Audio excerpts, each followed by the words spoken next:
暗いな。どこだよここ。ん？俺たちちっちゃくなってる？ Whoa, whoa, whoa, whoa, whoa, whoa, whoa, whoa, whoa, whoa, whoa, whoa, whoa, whoa, whoa, whoa, whoa, whoa. Are you seriously telling me that after 15 years, Kingdom Hearts is finally using Pixar for their games? Oh my god, oh my god, oh my god! Okay, let's not get too excited here. We have a video to focus on after all. Yes, the latest trailer for Kingdom Hearts 3 has got a lot of people excited, and it definitely shows a lot of promise for the game. But there are a couple of things in particular that I noticed that I think are worth talking about the most. I've seen this trailer several times already, and there seem to be a few things that really got my interest. Enough so that I believe it's necessary to talk about the top 5 cool things that I saw in it. There might be similarities between this trailer and previous ones, but this trailer featured things that I'm only now starting to realize will have a huge impact on the gameplay, and potentially the story that the game is gonna go for. So with that said, let's get started. This is the top 5 coolest things about the newest Kingdom Hearts 3 trailer. Number 5, larger fields. Previous trailers featured some cool fields to fight on, but some of them had somewhat of a linear design to them. The areas in this trailer though look like they have a much more expansive design to them. The areas here look much broader than in previous trailers, which should give the player the sensation that they're really exploring the worlds based on these Disney movies. It helps that some locations were featured taking place outside, where there seems to be a lot of room put into the levels. Olympus and Andy's neighborhood look like they're laid out in a way that really seems to allow the player to go all over the place. You can go to and from buildings and through the streets of Olympus while it's in chaos, or venture into the yards of the other houses in Andy's neighborhood.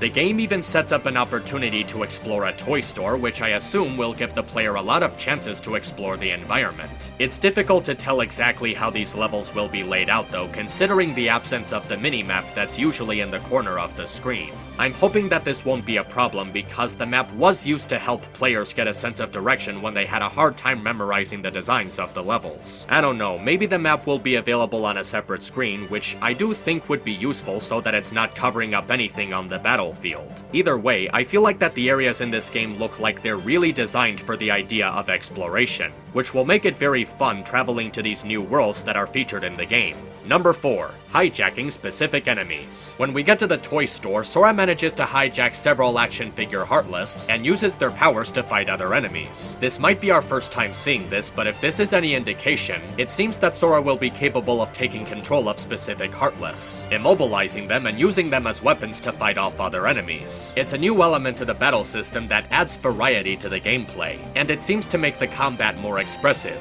giving the player new ways to fight off hordes of Heartless. If you notice the writing in the corner of the screen, you'll see that each of the 3 action figures have their own movesets. So it's cool to see that there will be several different ways that Sora can use them to his advantage. Number 3, expanded ally system. There was a little tidbit of this in the E3 trailer in which we see Hercules in the corner of the screen, showing us that there will be 3 allies fighting at one time instead of just 2. But this trailer takes it even further. With Donald, Goofy, Woody, and Buzz fighting at the same time, that increases the number of allies to 4 instead of just 3. It might not be much, but it's a really interesting thing to notice, and it sounds like a really fun addition for this game in particular. With more characters fighting at the same time, it creates a bigger teamwork dynamic for the combat. What I'm hoping for is that this will improve the way that teammates interact with each other. They can combine their attacks for an offensive strategy, or they can create a defensive dynamic where they support and heal each other. This addition alone has created so many possibilities for the combat, and I'm really hoping that the game finds a way to utilize them greatly.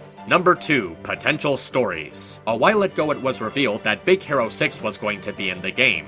We were also told that the events of the Big Hero 6 world were going to take place after the events of the movie that it's based on. And while it was something that we knew by the time this trailer came out, it was never something that was featured in the gameplay. In this trailer, we see the trio interacting with Woody and Buzz in a way that doesn't really coincide with the events of the movie. At this point, it's hard to tell if this takes place in the middle of the movie's events or after them. I do think though that this takes place after the events of the movie, considering that there's no indication of Sid, and the story doesn't doesn't seem to be focusing on Woody's rivalry with Buzz. Additionally, we're being told of a location that was never mentioned in the movies. The location is called Galaxy Toys, and the storyline seems to revolve around traveling there in order to find clues about the disappearance of Andy and the other toys. In the past games, the subplots always seem to be tied around the events of the movies in some way. This was understandable considering that the games did revolve around licensed Disney properties. The only problem though is that when the games did this, it didn't feel like they were allowed to go all the way with it. This was made clear in worlds based on Tarzan, The Lion King, and especially The Hunchback of Notre Dame.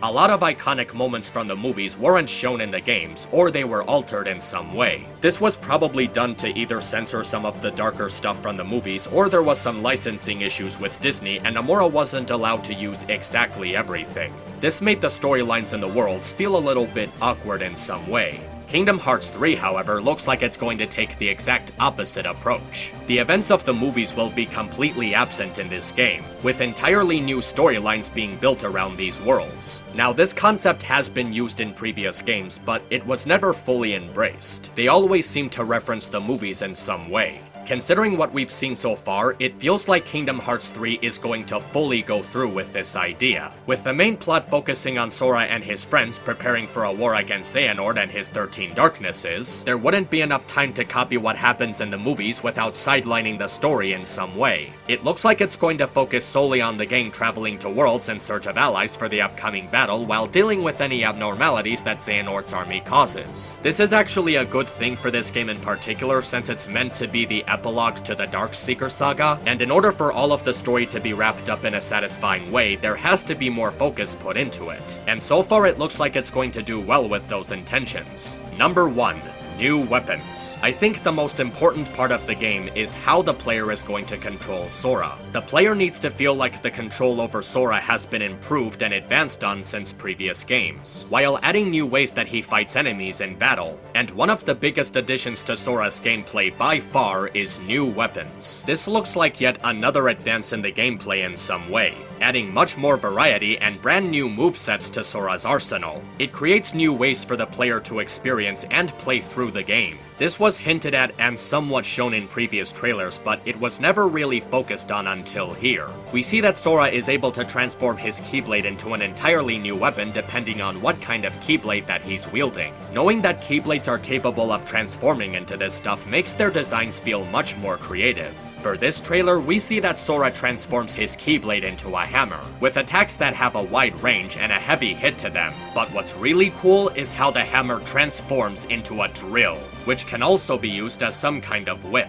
They seem to do some really cool things with these weapons, and it seems that they're going to be used specifically through command styles. At this point, I think the main problem that people may have with the game is that Sora is going to be way too overpowered. Flashy attacks with a wide range, drive forms, powers based on Disney World rides, shot lock commands, flow motion, and tag team attacks. And they haven't even showed any summons yet. Hopefully the game will find a way to even all of this out, so that all of these things don't feel like they're easily exploitable. But with all of this stuff put together, it looks like there's going to be a lot of variety in the gameplay, easily being the biggest yet for the series. Well, that's it for this video, folks. I hope you enjoyed the list, and I hope you enjoyed this trailer. And with the game finally getting a release date, it's pretty safe to say that this one will be tying us over for a while. Until next time, take care of yourselves and have a great day. MisAnthro Pony, over and out.